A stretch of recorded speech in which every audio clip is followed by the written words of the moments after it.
दोस्तों, आप लोगों की तरफ से खरीदा गया एक मोबाइल फोन का पैसा सीधा चीन की जेब में जा रहा है और उसी पैसे को वो भारत के खिलाफ इस्तेमाल कर रहा है। लिहाजा कर डालिए वो फैसला जो चीन की कमर तोड़े। उसकी अर्थव्यवस्था में आपकी जेब से निकला 1 रुपया भी बहुत काम करता है। 135 करोड़ हिंदुस्तानी हैं आप। बहुत मायने रखती है आपकी कमाई, आपकी सोच। इस वीडियो में हम आप लोगों को चीन की इसी चालबाजी से बचाने के लिए उन प्रोडक्ट्स के बारे में बताने वाले हैं जिनको आप चीनी प्रोडक्ट्स की जगह अपना सकते हैं। इन प्रोडक्ट्स में मोबाइल फ़ोन, ऐप्स और टीवी हो सकते हैं। हिंदुस्तानियों की हुंकार, चीन का बहिष्कार। कोरोना वायरस महामारी और फिर चीन के साथ सीमा विवाद के बाद देश भर में चीनी सामानों का बहिष्कार करने की मांग पहले ही जोर शोर से उठ रही थी। गलवान घाटी की हिंसक झड़प में 20 भारतीय जवानों के शहीद होने के बाद देश के लोगों का गुस्सा और भड़क गया है। चीन की इस धोखेबाजी से अब लोगों का गुस्सा इतना बढ़ चुका है कि लोगों ने चीनी सामानों का विरोध तेज कर दिया है। लेकिन कड़वा सच ये है कि चीन हमारे देश के टॉप 10 कारोबारी साझेदार में से एक है और यहाँ के कई सेक्टर्स में उसकी ज़बरदस्त घुसपैठ है। स्मार्टफोन के 65% बाजार पर चीनी कंपनियों का कब्जा है। यही नहीं, भारत के कई बड़े और चर्चित स्टार्टअप्स में चीनी कंपनियों ने अरबों डॉलर का निवेश कर रखा है। चीन हमारे देश के इलेक्ट्रॉनिक्स, ई-कॉमर्स, हॉस्पिटैलिटी और ई-लर्निंग जैसे सेक्टर्स में गहराई तक घुस चुका है। तो क्या बायकॉट चीन का आंदोलन सफल हो सकता है? दोस्तों, अगर आप लोग चाहें तो हो सकता है, क्योंकि ऐसा नहीं है कि चीन के सामानों के अलावा भारतीय बाजार में और किसी देश की कंपनी का माल नहीं है। मोबाइल फ़ोन की ही बात करें तो चीनी कंपनियों के अलावा दक्षिण कोरिया, जापान और अमेरिका जैसी कंपनियों के प्रोडक्ट्स बाजार में भरे पड़े हैं, जिनकी कीमत भी चीनी कंपनियों के फ़ोन के बराबर ही है और बाकी फीचर्स भी एक जैसे ही हैं। दोस्तों, शायद आप लोगों को पता नहीं होगा, लेकिन चीन अपने इस मोबाइल फ़ोन से आपकी सारी जानकारी भी चुरा रहा है।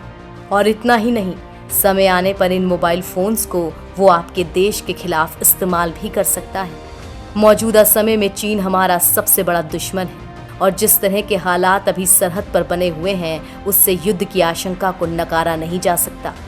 दोस्तों, आप लोगों को जानकर हैरानी होगी कि चीन के मोबाइल ऐप्स और फ़ोन्स सबसे ज़्यादा बर्बादी कर सकते हैं। उसके टीवी और बाकी इलेक्ट्रॉनिक आइटम्स जो आर्टिफिशियल इंटेलिजेंस पर काम करते हैं, वो देश के लिए सबसे बड़ी खतरे की घंटी है। इलेक्ट्रॉनिक्स बाजार पर है चीन का कब्जा। देश में स्मार्टफोन बाजार 2 लाख करोड़ रुपए का है। इसमें चीन की हिस्सेदारी 72% है। चीनी स्मार्टफोन से निजात पाना बेहद मुश्किल है, क्योंकि इसका दबदबा हर प्राइस सेगमेंट में है और तकनीक में भी ये काफ़ी आगे है। भारत में टेलीविज़न का बाजार 25,000 करोड़ रुपए का है। स्मार्ट टेलीविज़न बाजार में चीनी कंपनियों की हिस्सेदारी 42 से 45% और गैर स्मार्ट टेलीविज़न मार्केट में 7 से 9% है। इस मार्केट सेगमेंट में भी हम चीनी माल से निजात पा सकते हैं, लेकिन ये बेहद महंगा पड़ेगा, क्योंकि गैर चीनी टेलीविज़न 20 से 45% महंगे हैं। बात सिर्फ ज़्यादा पैसे की ही नहीं है, बात है देश को इन चीनी सामान के खतरे से बचाने की। दरअसल चीन इन स्मार्टफोन और टेलीविज़न को बनाने के लिए आर्टिफिशियल इंटेलिजेंस का इस्तेमाल करता है और इनका सर्वर चीन में है। स्मार्टफोन में ज़्यादातर लोग अपनी निजी जानकारी रखते हैं, लेकिन आप लोगों को नहीं पता होगा कि चीन आपकी ये जानकारी अपने देश में मौजूद सर्वर में इकट्ठा कर रहा है और युद्ध जैसे हालातों में वो इस जानकारी का इस्तेमाल कर सकता है। इसीलिए आप लोगों को चीनी मोबाइल फ़ोन की जगह मेड इन इंडिया या फिर जापान, अमेरिका या फिर दक्षिण कोरिया की कंपनियों के मोबाइल खरीदना चाहिए। कौन सी कंपनियों को दे सकते हैं तरजीह? साल 2014 में चीनी स्मार्टफोन निर्माता कंपनियों ने भारतीय बाजार में एंट्री मारी थी। इसके बाद से माइक्रोमैक्स, लावा, इंटेक्स और कार्बन जैसी भारतीय स्मार्टफोन कंपनियों का बाजार चौपट हो गया।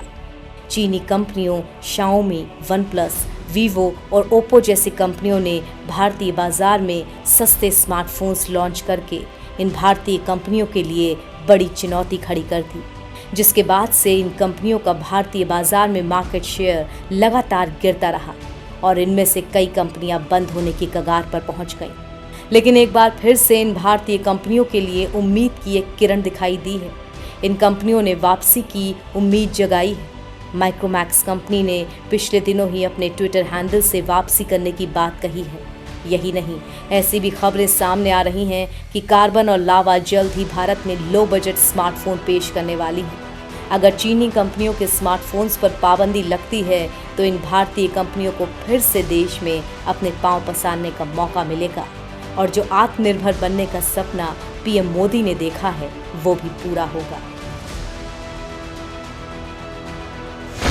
विदेशी कंपनियों के स्मार्टफोन भी बाजार में मौजूद। भारतीय कंपनियों को छोड़ दिया जाए तो दुनिया के बाकी देशों की कई ऐसी कंपनियां हैं जो चीन से बेहतर और अच्छे स्मार्टफोन बनाती हैं। आप उनको खरीदकर चीन की तरक्की में रोड़ा अटका सकते हैं। एप्पल अमेरिका की कंपनी है और इसका अलग ही ऑपरेटिंग सिस्टम है। ये फ़ोन सबसे सिक्योर भी है। इस कंपनी के फ़ोन को लोग स्टेटस सिंबल के तौर पर भी इस्तेमाल करते हैं। हालांकि ये महंगे होते हैं और आम आदमी की जेब पर भारी भी पड़ते हैं। अगर एप्पल आपको महंगा लगता है तो सैमसंग के स्मार्टफोन्स बाजार में उपलब्ध हैं। ये साउथ कोरिया की कंपनी है और भारत में बजट फ़ोन से लेकर high end flagship phones sale करती है। इस कंपनी ने भारत में ही प्लांट लगाया हुआ है। इसकी तकनीक ज़रूर विदेशी है, लेकिन ये फ़ोन भारत में ही बनते हैं। इसके अलावा जापान की सोनी, ताइवान की एसुस और HTC और फिनलैंड की नोकिया कंपनी के फ़ोन भी अच्छी रेंज में बाजार में उपलब्ध हैं, जिन पर आप भरोसा जता सकते हैं।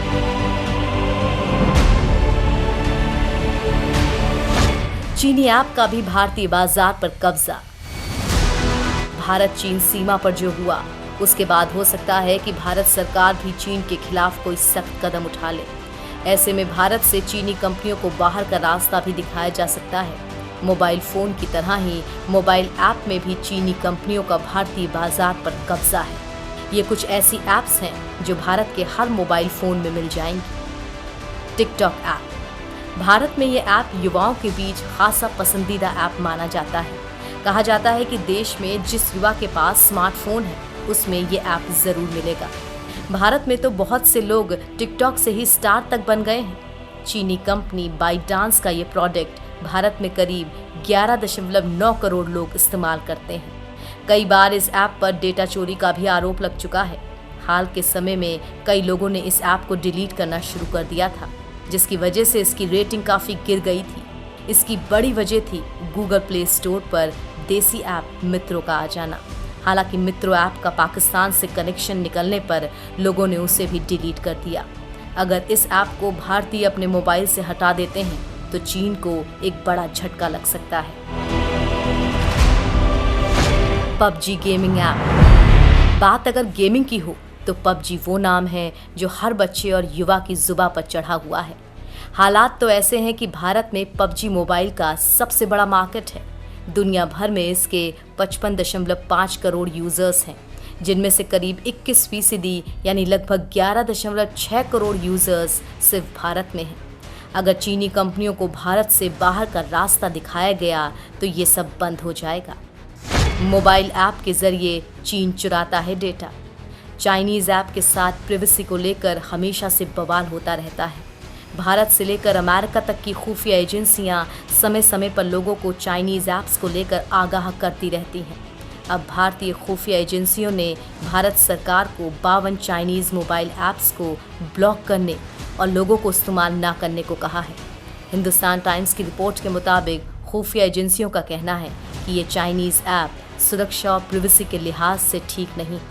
इन ऐप्स के जरिए भारतीय मोबाइल यूज़र्स की निजी जानकारियां चीन में मौजूद सर्वर पर जा रही हैं। सरकार को एजेंसियों ने जिन ऐप्स की लिस्ट भेजी है उनमें video conferencing app zoom, short video app TikTok, UC browser, gender, SHAREit और क्लीन मास्टर जैसे ऐप्स के नाम हैं। अभी चीन के साथ जो तनातनी चल रही है उसे देखते हुए ऐसा माना जा रहा है कि चीन इन ऐप्स के जरिए भारत की जानकारी इकट्ठा कर रहा है।